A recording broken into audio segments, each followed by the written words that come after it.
یہ جو کہا گیا ہے کہ بشرہم بھی عذاب علیم، تو کیا عذاب کی بھی بشارت یا خوشخبری ہوتی ہے؟ بشارت لفظ ہے اطلاع کا، خوشخبری تمہارے لیے ہے، مومنوں کے لیے، جو نہیں مانتے ان کے لیے عذاب ہے، اور یہ ان کے لیے کہا گیا ہے۔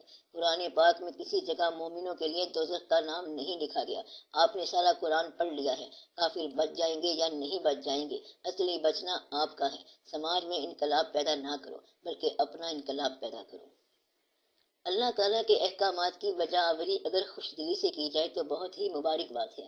کبھی کبھی ایسا بھی ہوتا ہے کہ بڑی بے دلی اور جبر کے ساتھ یہ سب کچھ ہوتا ہے، کہیں یہ بلا تو نہیں؟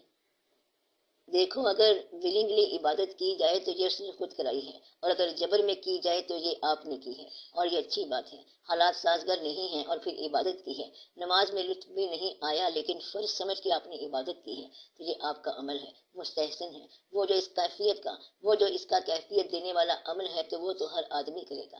اللہ جس کو کیفیت دے دے وہ نماز پڑھنا شروع کر دے گا۔ ایک جگہ ارشاد فرمایا حضور پاک صلی اللہ علیہ وسلم نے کہ اگر نماز کی افادیت کا پتہ چل جائے تو دنیا میں کوئی شخص ایسا نہیں جو نماز نہ پڑھے، یعنی افادیت آشکار ہو جائے تو آپ اس کو پڑھتے جاؤ گے۔ یہ یاد رکھنے کی بات ہے کہ نماز میں کیفیت فرض نہیں ہے، نماز فرض ہے، کیفیت اس کی مہربانی ہے۔ اس لیے جبر کے اندر جو آپ نماز پڑھ رہے ہیں تو وہ بھی نماز ہے کہ ہم اتنے الجھے ہوئے تھے پھر بھی ہم آ گئے۔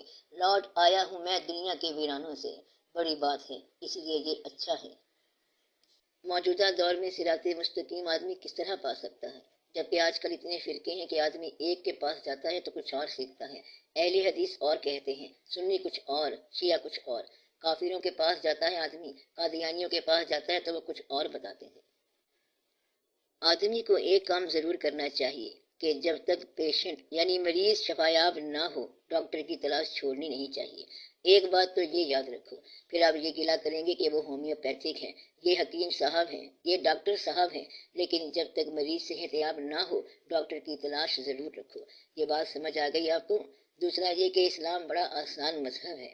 جس دن اور جس وقت اعلان فرمایا گیا، اسلام دینے والے نے کہا کہ آج کے دن ہم نے تمہارے لیے دین کو مکمل کر دیا اور نعمت کی انتہا کر دی۔ جب دین مکمل ہو گیا تو یہ ایک خاص وقت ہے، اس کے بعد مکمل دین میں جو اضافہ کیا گیا آپ وہ نکال دو۔ مکمل میں اضافہ مکمل کے خلاف ہے، اور اس میں تخفیف بھی نہ کرو۔ قرآن پاک اللہ کا کلام ہے، اس میں خنزیر کا لفظ ہے، شیطان کا لفظ بھی موجود ہے، شہوات کا لفظ بھی موجود ہے، اور اللہ حاضر قیاس یعنی ہر شے ہی موجود ہے، لیکن ہے قرآن مقدس اس لیے ہے کہ اس کا لکھنے والا، یاد دینے والا اللہ ہے۔ اگر اس کتاب کا مصنف کوئی اور ہوتا تو یہ ملی جلی کتاب ہوتی۔ جب تک آپ خود سچے نہیں ہوتے آپ کے لیے سچ کی تلاش بے معنی سفر ہے۔ جب تک آپ کسی ایک کو سچا نہیں مانتے تب تک کسی کے راستے پر چلنا بے معنی ہے۔ اب دو چیزیں آپ کو کرنی ہیں۔ نمبر ایک، کسی کو سچا مانو۔ اس کی تعریف کیا ہے؟ فرض کرو کہ وہ جھوٹ کہے تب بھی سچ ہے۔ ٹیچر بتاتا ہے کہ اس کو ایسے پڑھو، کہتا ہے اس کو ایسے کیوں پڑھیں؟ وہ کہتا ہے کہ اس کا فارمولہ ہی ایسے ہے، تو آپ اس فارمولے کے عین مطابق پڑھو۔ استاد اس کو مان لو یا خود استاد بنو۔ جب ایک استاد نے الف سے آگے بے پڑھایا تو وہ کہتا ہے ملا جی الف کے بعد بے ہم نے نہیں پڑھنا، الف سانو کلا نظر آیا، اسی بے نو بننے لایا، یعنی ہمیں تو الف اکیلا نظر آیا ہے اس لیے ہم نے بے کو ایک طرف کر دیا ہے۔ اگر تم نے چاول نہیں دیکھے تو دکاندار نے جو دیا تم وہ لے کے آ جاؤ گے۔ جو چیز لینے چلے ہو اس سے آشنائی ضروری ہے۔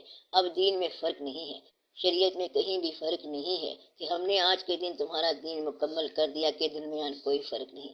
اللہ کو مالک مانو، پھر کہیں دقت نہیں ہے، کسی چیز کے اندر دقت نہیں ہے۔ حضور اکرم صلی اللہ علیہ وسلم کو پیغمبر مانو، کوئی دقت نہیں آئے گی۔ اسلام کو مذہب مانو، کوئی دقت نہیں آئے گی۔ اپنے آپ کا بھی تھوڑا سا احترام کرو۔ میرا بھی احترام تیری بندگی کے ساتھ۔ 4 دن بعد مٹی میں مل جانا ہے، کچھ تو خیال رکھ لو۔ ایک وقت کے بعد چلے جانا ہے۔ اب کہیں نہ کہیں اصلاح چاہیے۔ اصلاح کے 2 فارمولے استعمال کرنے والا کبھی اصلاح نہیں کر سکتا۔ ایک فارمولے سے اصلاح ہوگی، ایک استاد بناؤ اینی ون۔ اب دیکھو اہل حدیث بھی ٹھیک ہیں، بریلوی حضرات بھی ٹھیک ہیں، اہل فکر بھی ٹھیک ہیں، اہل ذکر بھی ٹھیک ہیں، لیکن وہ آدمی جھوٹا ہے جو اہل فکر میں بھی بیٹھتا ہے اور اہل ذکر میں بھی بیٹھتا ہے، بریلوی میں بھی بیٹھتا ہے، دیوبندی میں بھی، وہ آدمی جھوٹا ہے۔ یہ چاروں پانچوں طبقے اپنی اپنی جگہ پر درست ہیں، اگر کوئی چاروں میں بیٹھتا ہے تو وہ جھوٹا ہو جائے گا۔ اس لیے کہیں سیٹل ڈاؤن ہو جاؤ، پھر آپ کو بات سمجھ آ جائے گی کہ زندگی کا میلہ کیا ہے۔ Try to settle down somewhere, پھر آپ پر بات آشکار ہوگی۔ اس کی مثال یوں دیتے ہیں کہ اندھوں نے ہاتھی دیکھا، اب بیٹھ کر موازنہ کر رہے ہیں۔ اندھے ہیں بیچارے، سونڈ والے نے کچھ دیکھا، جسم والے نے کچھ۔ جس نے پورا ہاتھی دیکھا وہ کہتا ہے تم جھلے ہو، تم سارے سچ کہہ رہے ہو، لیکن سچ اس سے بڑا ہے۔ اس لیے جس نے جتنا جتنا سچ دیکھا ہے اس کو اتنی اتنی سمجھ آ رہی ہے۔ آپ کوشش کرو کہ آپ ذرا ورائٹی میں آؤ اور پورا سچ دیکھو، اور ان لوگوں کی زندگی کو آسان بتاؤ، اور ان لوگوں کی زندگی کو آسان بناؤ۔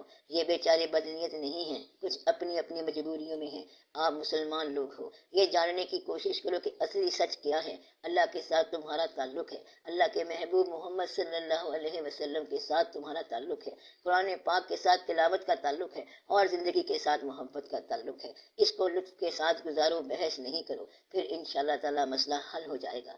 کسی ایک طرف لگ جاؤ، کسی ایک طرف۔ اسی طرح اگر کوئی حق کی تلاش میں نکل جاتا ہے تو فرض کریں کہ وہ قادیانیوں کے پاس پہنچ جاتا ہے۔ آپ تو نہیں جا سکتے، آپ صرف بحث کر سکتے ہو، آپ ان کے پاس کبھی نہیں جا سکتے۔ جب آپ نہیں گئے تو آپ نہیں کہہ سکتے کہ فرض کریں میں ان کے پاس چلا جاتا۔ کیسے چلا جاتا؟ وہاں تو تم تھے ہی نہیں۔ فرض کریں میں ایکسیڈنٹ کی جگہ پر ہوتا، تم مر جاتا وہاں پر، لیکن تو وہاں تھا ہی نہیں۔ اب کیا کہتا ہے؟ تو قادیانیوں کے پاس نہیں گیا، تو اگر وہاں جاتا تو کیا ہوتا؟ امیجنری ایکسیڈنٹ، ایسا event which does not happen، اگر ہیپن ہوتا تو اور چیز ہیپن ہو جاتی۔ لہذا یہ سب مفروضے ہیں۔ آپ نے اللہ کا سفر کرنا ہے، زندگی کے اندر کرنا ہے۔ 4 دن کی زندگی ہے، اس کو زیادہ مبالغہ آرائی میں ضائع نہ کرو۔ عقیدت کا سفر ہے، آرام سے طے کر لو۔ انسانوں کے ساتھ ڈیلنگ اچھی کر لو اور ان کے ساتھ سلوک بہتر کرو۔ اللہ آپ پر بہت خوش ہے۔ اللہ اس طرح ڈیل نہیں کرتا جس طرح کے لوگ کہتے ہیں۔ آپ سنی بن جاؤ، شیعہ بن جاؤ، سارے ہی چلتے آ رہے ہیں، لیکن جھوٹا شیعہ بڑا جھوٹا، جھوٹا سنی بڑا مکر، اور جھوٹا کافر بھی بڑی بری شے ہے۔ سچا کافر بھی ایسا ہوتا ہے کہ اگر شکست کھا جائے تو کلمہ ضرور پڑھتا ہے۔ یہاں پر یہی ہوا، پہلے فقیر آئے، درویش آئے، کافروں سے مقابلہ کیا، جوگیوں سے مقابلہ کیا، وہ شکست کھا گئے تو بولے سرکار اب ہم کلمہ پڑھیں گے۔